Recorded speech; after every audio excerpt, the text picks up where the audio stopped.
Hello dear students, কেমন আছো সবাই? বায়োলজি হান্টার্সের পক্ষ থেকে তোমাদের সবাইকে আন্তরিক শুভেচ্ছা ও অভিনন্দন। আজকে তোমরা দেখতেই পাচ্ছ, আজকে আমরা কথা বলবো বায়োলজি অলিম্পিয়াড প্রিপারেশনের প্রথম বিষয় অর্থাৎ সিলেবাস এবং কোশ্চেন প্যাটার্ন সম্পর্কে। অর্থাৎ বায়োলজি অলিম্পিয়াডের সিলেবাস, কথা থেকে প্রশ্ন হয়, কোশ্চেন প্যাটার্ন কেমন হয় সে সম্পর্কে বিস্তারিত আজকের এই ভিডিওতে আমরা জানবো। তাহলে চলো শুরু করি আজকে আমাদের ভিডিওর বিষয়বস্তু। দেখো, প্রথমে আমরা জানবো সিলেবাস এবং কোশ্চেন প্যাটার্ন নিয়ে। তাহলে সিলেবাস এবং কোশ্চেন প্যাটার্নের প্রথমে আমরা জানবো ক্যাটাগরি সম্পর্কে, অর্থাৎ বায়োলজি অলিম্পিয়াডে টোটাল কয়টা ক্যাটাগরি আছে। তো দেখো, প্রথমে আমরা জানবো প্রতিযোগীদেরকে মোট 4টি ক্যাটাগরিতে বিভক্ত থাকবে। তাহলে ক্যাটাগরি থাকবে 4টা। ক্যাটাগরি নাম্বার 1 হচ্ছে প্রাইমারি ক্যাটাগরি। প্রাইমারি ক্যাটাগরিতে যারা ক্লাস 3 থেকে ক্লাস 5 তারা হচ্ছে প্রাইমারি ক্যাটাগরির অন্তর্ভুক্ত। কিন্তু একটা জিনিস দেখো, this category is not activated now, অর্থাৎ বায়োলজি অলিম্পিয়াডের এখনও প্রাইমারি ক্যাটাগরির শুরু হয় নাই, অর্থাৎ প্রাইমারি ক্যাটাগরির কেউ বায়োলজি অলিম্পিয়াড এখন দিতে পারবে না। তাহলে দিতে পারবে কারা? জুনিয়র, সেকেন্ডারি এবং যারা হায়ার সেকেন্ডারি ক্যাটাগরিতে তারা বায়োলজি অলিম্পিয়াড দিতে পারবে। তো জুনিয়র ক্যাটাগরিতে অন্তর্ভুক্ত করা থাকবে ক্লাস 6 থেকে ক্লাস 8, অর্থাৎ ক্লাস 6 থেকে 8-এর মধ্যে যারা আছে তারা হচ্ছে জুনিয়র ক্যাটাগরির অন্তর্ভুক্ত। সেকেন্ডারি ক্যাটাগরিতে কারা? ক্লাস 9, ক্লাস 10 এবং হচ্ছে এসএসসি পরীক্ষার্থীরা। অর্থাৎ তুমি যদি এসএসসি পরীক্ষার্থী হয়ে থাকো সেক্ষেত্রেও তুমি সেকেন্ডারি ক্যাটাগরিতে পার্টিসিপেট করতে পারবা, এবং তোমার যদি এসএসসি পরীক্ষা হয়েও থাকে বাট রেজাল্ট পাবলিশ হয় নাই সেক্ষেত্রেও তুমি সেকেন্ডারি ক্যাটাগরিতে অংশগ্রহণ করতে পারবে। এবং পাশাপাশি হচ্ছে যারা ইংলিশ ভার্সনের ও লেভেলে আছো তারা হচ্ছে সেকেন্ডারি ক্যাটাগরির অন্তর্ভুক্ত। এবার দেখো হায়ার সেকেন্ডারি ক্যাটাগরিতে কারা। হায়ার সেকেন্ডারি ক্যাটাগরিতে হচ্ছে কলেজের ফার্স্ট ইয়ার, সেকেন্ড ইয়ার, অর্থাৎ ক্লাস 11, 12 এবং যারা এইচএসসি পরীক্ষার্থী আছো তারা অংশগ্রহণ করতে পারবা। পাশাপাশি যারা এ লেভেলে অর্থাৎ ইংলিশ ভার্সনের তারা কিন্তু হচ্ছে হায়ার সেকেন্ডারি ক্যাটাগরির অন্তর্ভুক্ত। এই গেল মোট 4টা ক্যাটাগরি। 4টা ক্যাটাগরির মধ্যে কি প্রাইমারি ক্যাটাগরি আপাতত পার্টিসিপেট করতে পারবে না, জুনিয়র, সেকেন্ডারি এবং হায়ার সেকেন্ডারি ক্যাটাগরি পার্টিসিপেট করতে পারবে। এবার দেখো আমরা জানবো হচ্ছে সিলেবাস সম্পর্কে। তো সিলেবাস সম্পর্কে জানার জন্য প্রথমে আমরা একটা নোট খেয়াল করব। আগে দেখো নোট, এই সিলেবাসটি শুধুমাত্র জাতীয় এবং আন্তর্জাতিক জীববিজ্ঞান অলিম্পিয়াডের জন্য। তাহলে কিসের জন্য? শুধুমাত্র ন্যাশনাল এবং হচ্ছে ইন্টারন্যাশনাল যে বায়োলজি অলিম্পিয়াড সেটার জন্য এই সিলেবাস। আঞ্চলিক জীববিজ্ঞান অলিম্পিয়াডের উপরের ধরনটি কঠোরভাবে অনুসরণ করা যাবে না, কারণ সমস্ত বিভাগের পাঠ্যপুস্তকে সমস্ত বিষয় থাকে না। তুমি একটা জিনিস লক্ষ্য করো, তুমি ক্লাস 6-এর স্টুডেন্ট, বাট তোমার রিজিওনাল রাউন্ডে যদি কলেজের বই থেকে প্রশ্ন করা হয় সেক্ষেত্রে সেই প্রশ্ন পারা তোমার জন্য কি অনেক টাফ হয়ে যাবে। সেক্ষেত্রে কি হবে, তোমার রিজিওনাল রাউন্ডে আঞ্চলিক পর্বে যে পরীক্ষা হবে তোমার যে ক্লাসের বই সেই ক্লাসের বই থেকে মোটামুটি কোশ্চেন করার চেষ্টা করা হবে। যা এবং দেখো জুনিয়র ক্যাটাগরিতে কারা থাকবা? ক্লাস 6, 7 এবং হচ্ছে ক্লাস 8। তো শুধুমাত্র তো ক্লাস 6-এর বই থেকে প্রশ্ন হবে না, ক্লাস 7-এর বই থেকেও প্রশ্ন হবে, 8-এর বই থেকেও প্রশ্ন হবে। তাহলে যারা ক্লাস 6-এ থাকবা তারা কি করবা? 7-এর এবং 8-এর বইয়ের যে বায়োলজি অংশ সেটা হচ্ছে মোটামুটি একটু দেখে যাওয়ার ট্রাই করবা। তো চলো, এই সিলেবাসটা শুধুমাত্র কিসের জন্য? ন্যাশনাল এবং ইন্টারন্যাশনাল, জাতীয় এবং আন্তর্জাতিক পর্যায়ের জন্য। এই সিলেবাসে কি থাকবে? 1 নম্বর টপিক হচ্ছে sell biology, biochemistry including microbiology এবং বায়োটেকনোলজি। এটার উপরে কত পার্সেন্ট? 20% মার্কস থাকবে এই টপিকের উপরে। 2 নম্বর টপিক হচ্ছে plant anatomy and physiology. Plant anatomy and physiology with emphasise seed plants, অর্থাৎ উদ্ভিদ অঙ্গসংস্থানবিদ্যা এবং শারীরতত্ত্ব, বীজধারী উদ্ভিদকে গুরুত্ব দিয়ে এখানে হচ্ছে 15% মার্ক। 3 নাম্বার দেখো animal anatomy and physiology with emphasize on vertebrates specially men. এটা হচ্ছে প্রাণী অঙ্গ সংস্থানবিদ্যা। আগেরটাতে আমরা কি দেখলাম? উদ্ভিদ অঙ্গ সংস্থানবিদ্যা এবং শারীরতত্ত্ব, এটাতে হচ্ছে প্রাণী অঙ্গ সংস্থানবিদ্যা এবং শারীরতত্ত্ব। মেরুদণ্ডী প্রাণীদের বিশেষত মানুষকে গুরুত্ব দিয়ে, কিসে? কাকে? মানুষকে গুরুত্ব দিয়ে, এইখানে হচ্ছে 25% মার্কস। এরপর থাকবে ইথোলজি, প্রাণী আচরণবিদ্যাতে 5% মার্কস। জেনেটিক্স অ্যান্ড ইভলিউশনে হচ্ছে 20% মার্কস। এটা একটা ভেরি ইম্পর্টেন্ট টপিক বায়োলজি অলিম্পিয়াডের জন্য, এখান থেকে কোশ্চেন প্রতি বছর হবে একদম শিওর। এরপর হচ্ছে ইকোলজিতে হচ্ছে 10% মার্কস, এবং সবার শেষে হচ্ছে বায়োসিস্টেমেটিক্স ইনক্লুডিং বায়ো ইনফরমেটিক্স, এখানে হচ্ছে 5% মার্কস। তো এই সিলেবাসটা কিসের জন্য? শুধুমাত্র ন্যাশনাল এবং ইন্টারন্যাশনাল অলিম্পিয়াডের জন্য। এবার দেখো একটা ইম্পর্টেন্ট টপিক নিয়ে আমরা আলোচনা করব, সেটা হচ্ছে question pattern. Very important topic, সবাই মনোযোগ দাও। কিভাবে কোশ্চিন প্যাটার্ন, কোশ্চিন কিভাবে হবে এবং কিভাবে আনসার করবা। তো দেখো, তোমার যে বায়োলজি অলিম্পিয়াড হবে, এখানে কোশ্চেন থাকবে টোটাল কয়টা? টোটাল প্রশ্ন থাকবে 30টা। তাহলে প্রশ্ন কয়টা থাকবে তোমার? প্রশ্ন থাকবে কিন্তু 30টা। তোমার প্রশ্ন থাকবে 30টা। ভুল উত্তরের জন্য কোনো নম্বর কর্তন করা হবে না, অর্থাৎ তোমার কোনো মাইনাস মার্ক থাকবে না। ঠিক আছে, মাইনাস মার্ক থাকবে না। কি মাইনাস মার্ক থাকবে না, অর্থাৎ তুমি যদি ভুলও দাগাও সেক্ষেত্রে তুমি কোনো মাইনাস মার্ক খাবা না। 3 নাম্বার দেখো, প্রশ্নগুলো সত্য মিথ্যা বা ট্রু ফলস টাইপের হবে। কি হবে? প্রশ্নগুলা ট্রু ফলস টাইপের হবে এবং প্রত্যেকটা প্রশ্নের 4টা করে অপশন থাকবে এবং প্রত্যেকটা অপশনই দাগাতে হবে। এই জায়গার মধ্যেই তোমরা সবচেয়ে বেশি প্রবলেম করো। তোমরা আসলে বুঝো না যে তোমরা হচ্ছে, যেমন তোমরা এমসিকিউ দিয়ে অভ্যস্ত, যদি আমরা একটা এমসিকিউ এরকম প্রশ্ন থাকে, দেখা যায় যে ক খ গো ঘ 4টা অপশন থাকে। তোমরা কি করো? যেটা সঠিক অপশন তোমার কাছে মনে হয় তোমরা শুধু ওইটা দাগায় দিয়ে আসো। বায়োলজি অলিম্পিয়াডের প্রশ্নের প্যাটার্নটা এখানেই ভিন্ন, এখানেই হচ্ছে ভিন্ন। এটা যদি প্রশ্ন হয়ে থাকে, তোমাকে ক খ গো এবং ঘ 4টা অপশনই দাগাতে হবে এবং তোমাকে বলতে হবে যে কোনটা সঠিক এবং কোনটা ভুল। চলো একটা নমুনা কোশ্চেনের মাধ্যমে আমরা এই ব্যাপারটা বিস্তারিত জেনে আসি। দেখো, এখন একটা আমরা ডেমো কোশ্চেন সম্পর্কে জানবো। ডেমো কোশ্চেনে দেখো, একটা কোশ্চেন করা হয়েছে, উদ্ভিদ দেহে চলমান একটি প্রক্রিয়াকে বিজ্ঞানীরা প্রয়োজনীয় উপদ্রব নামে আখ্যা দিয়েছেন। সাকিব তার জীববিজ্ঞান শিক্ষক হতে প্রক্রিয়াটি সম্পর্কে বিস্তারিত জেনে নিল। এটা কিন্তু একটা রিজিওনাল রাউন্ডের কোশ্চেন। তো দেখো, কোশ্চেনটাতে আগে ফোকাস করো। কি বলছে? উদ্ভিদ দেহে চলমান একটি প্রক্রিয়াকে বিজ্ঞানীরা প্রয়োজনীয় উপদ্রব নামে আখ্যা দিয়েছেন। দেখো কি প্রয়োজনীয় উপদ্রব। প্রয়োজনীয় উপদ্রবকে আমরা কিকে বলি? প্রচ্ছেদনকে। কাকে? প্রচ্ছেদনকে আমরা বলি প্রয়োজনীয় উপদ্রব। এটা আগে হচ্ছে মাথায় রাখতে হবে। প্রচ্ছেদন হচ্ছে প্রয়োজনীয় উপদ্রব, এবং প্রচ্ছেদনকে প্রয়োজনীয় উপদ্রব কেন বলা হয়? ইংলিশে এটাকে কি বলা হয়? Necessary evil. এটাকে কি বলা হয়? নেসেসারি ইভিল বা প্রয়োজনীয় উপদ্রব। তাহলে আমরা প্রথমেই জেনে নিলাম, এই যে একটা প্রক্রিয়া, এই প্রক্রিয়াটাকে কি বলা হয়? প্রচ্ছেদন বা ট্রান্সপিরেশন। এই প্রচ্ছেদনের ইংলিশ নাম কি? ট্রান্সপিরেশন। প্রচ্ছেদনের ইংলিশ নাম হচ্ছে ট্রান্সপিরেশন। তাহলে এটা হচ্ছে প্রচ্ছেদন প্রক্রিয়া। একে কি বলা হয়? নেসেসারি ইভিল বলা হয়। এবার দেখো কোশ্চেনগুলা। প্রক্রিয়াটির নাম সালোক সংশ্লেষণ। তুমি কি জেনে আসলা? তুমি জেনে আসলা প্রক্রিয়াটার নাম হচ্ছে প্রচ্ছেদন। এখানে বলছে প্রক্রিয়াটার নাম সালোক সংশ্লেষণ। তাহলে এটা কি সঠিক? সঠিক না। তাহলে এটা কি ট্রু নাকি ফলস? সবাই বলো, ট্রু নাকি ফলস? এটা হলো ফলস। 2 নাম্বার দেখো, প্রক্রিয়াটি সংগঠনের ফলে যে চাপ সৃষ্টি হয় তাতেই কোষরসের আরোহণ ঘটে। অর্থাৎ তোমরা জানো প্রচ্ছেদনের ফলে কি হয়? উদ্ভিদ দেহ থেকে পানি বাষ্পাকারে বের করে দেয়। দেখো, এটা যদি একটা উদ্ভিদ কল্পনা করো তোমরা, তাহলে উদ্ভিদ কি করে? প্রচ্ছেদনের ফলে কি করে? দেহ থেকে পানি বের করে দেয়। দেহ থেকে পানি বের করে দেয়। এই যে উদ্ভিদ হচ্ছে মাটি থেকে যে পানিগুলো শোষণ করে, সেগুলো হচ্ছে দেহ থেকে বের করে দেয়। তাহলে অনবরত দেহ থেকে যদি পানি এভাবে বের করে দিতে থাকে, তাহলে তার কি হবে? নিচ থেকে একটা পানির টান পড়বে না? পানিটা যে সে বের করে দিবে, সে পানিটা আসলে গ্রহণ করবে কথা থাকে নিশ্চয়ই মাটি থেকে।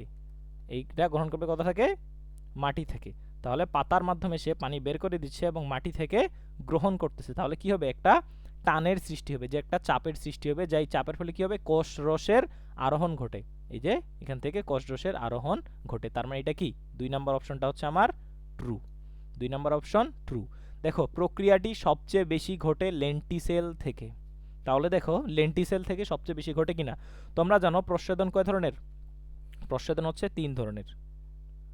প্রচ্ছেদন 3 ধরনের।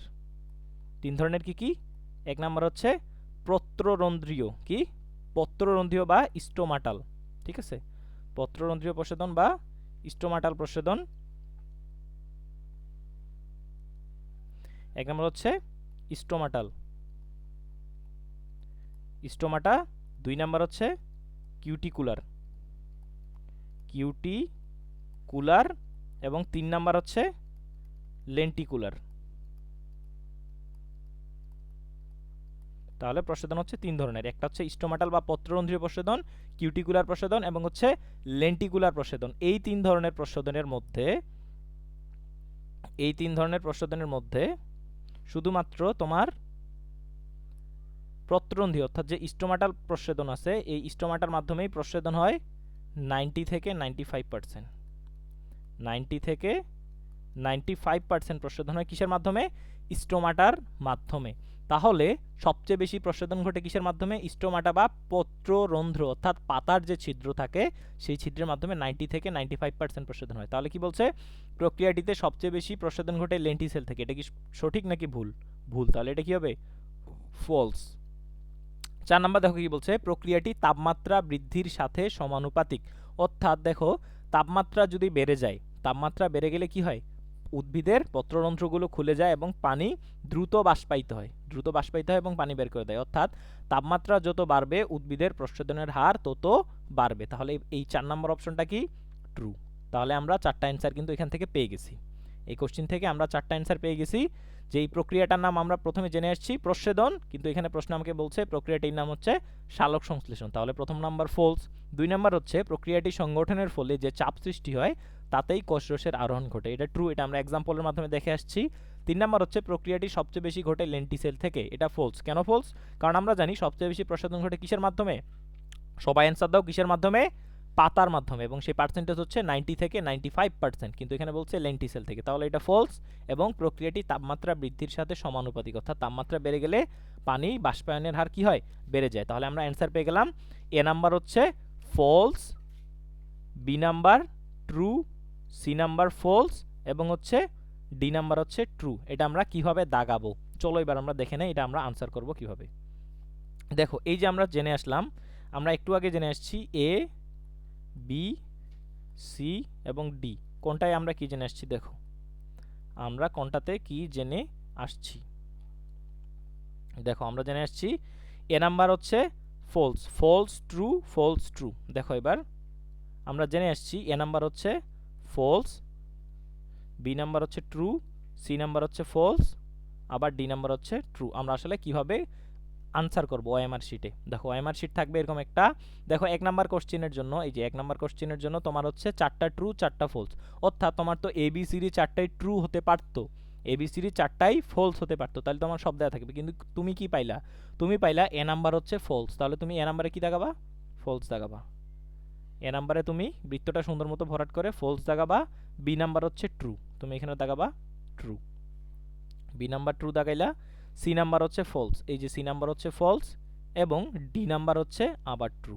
তাহলে এটাই হলো তোমার বায়োলজি অলিম্পিয়াডের আনসার করার টেকনিক। তোমাকে 4টা অপশনই দাগাইতে হবে, এবং যেটা যেটা তোমার আনসার মনে হবে সেটা এভাবে দাগাইতে হবে। নেক্সট 2 নাম্বার কোশ্চেনও এভাবে আনসার বের করে 4টা অপশনই তোমাকে দাগাইতে হবে।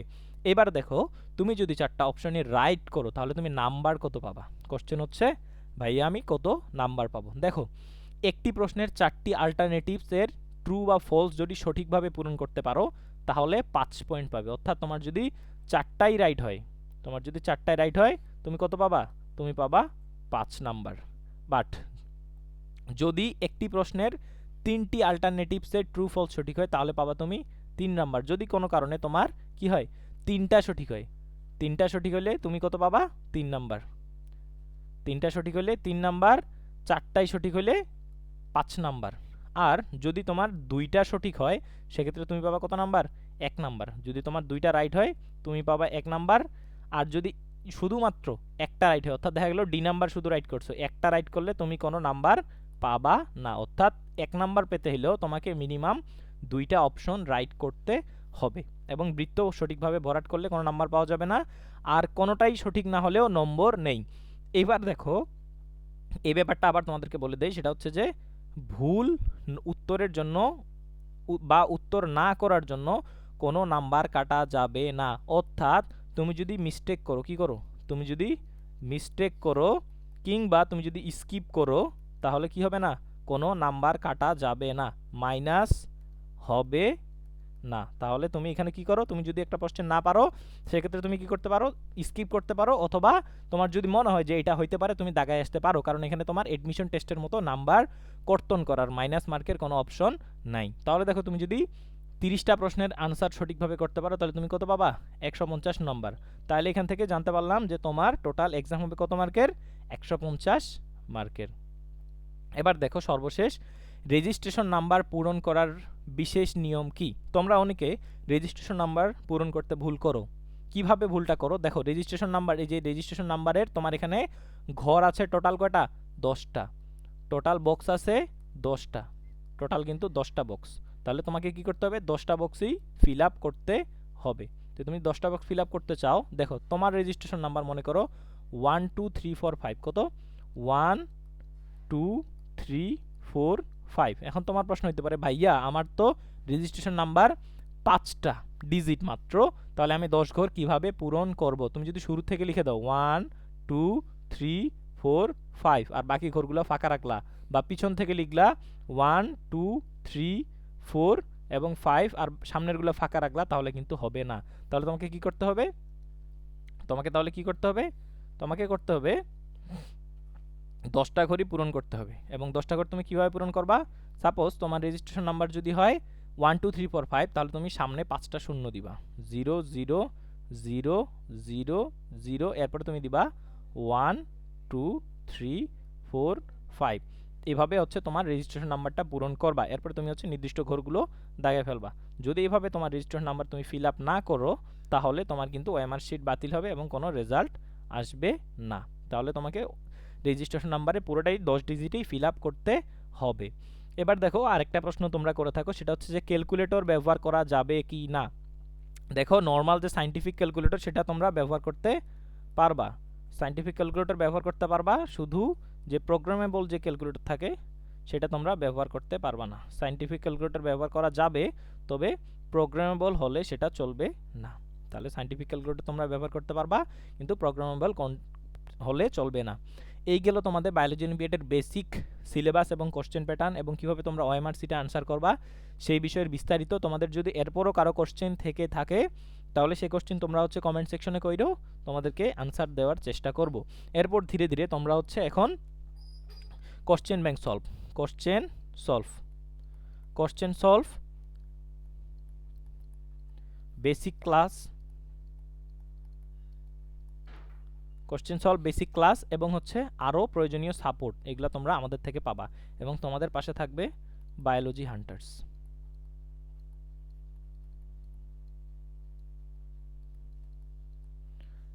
তো আজকের ভিডিও আমরা এখান থেকে শেষ করব, এবং পরবর্তীতে তোমাদের সাথে কথা হবে আবার আরেক ভিডিও নিয়ে।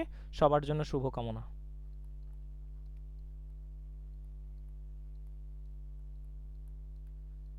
সবার জন্য শুভকামনা জানিয়ে আজকের এই ক্লাস আমরা এখানে শেষ করছি। তোমাদের যদি আরও কোনো প্রশ্ন থেকে থাকে তাহলে তোমরা কি করবা? পরবর্তী ক্লাসে সেই কোশ্চেন করবা, কিংবা হচ্ছে কমেন্ট সেকশনে তোমরা কোশ্চেন করবা, কমেন্টে সেগুলোর উত্তর দেওয়ার চেষ্টা করব। তো দেখা হচ্ছে পরের কোনো ভিডিওতে। আজকে এই পর্যন্তই।